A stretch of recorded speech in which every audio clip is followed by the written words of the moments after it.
On tab 3 in the last part of EAP is our active shooter training drill. Just like when we learned when we catch on fire we have to stop, drop, and roll, we want these 3 words to be just as easily remembered in an active shooter scenario, and that's run, hide, and fight. The difference is you won't hide unless you can't run, and you won't fight unless you can't run or hide. Running is knowing where your exits are. It's evacuating whether others agree to follow.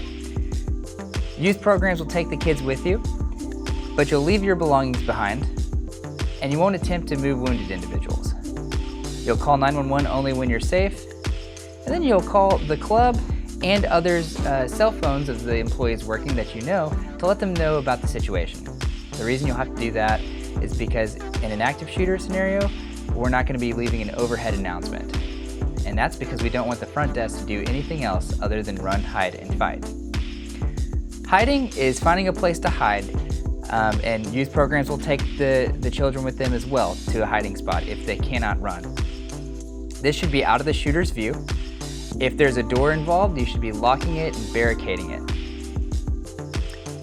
You should be turning your phone down in terms of if you can silence it, and then you're remaining calm and quiet. If you've been there for an extended amount of time, you can call for a police escort. If you, at that time, begin to hear gunshots or any sign of the shooter, you can leave the line open that you began with the 911 call, and they can take what you've given them to try to find the location of the shooter. If you can't hide, or if the shooter finds your hiding spot, that's when you fight. Fighting is all about acting as aggressively as possible toward the shooter. That involves throwing items, using fire extinguishers, books, or whatever's in front of you. And you're going to be hopefully hitting the shooter with surprise and then fighting them for their gun, and that's your best chance of survival. When you're leaving the building, try to keep your hands visible. Law enforcement may be arriving as you are exiting, and so make sure that as they're looking for a second shooter that they can see both your hands.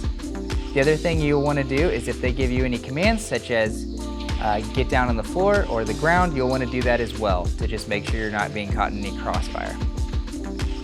You can also, once you're safe, help the wounded.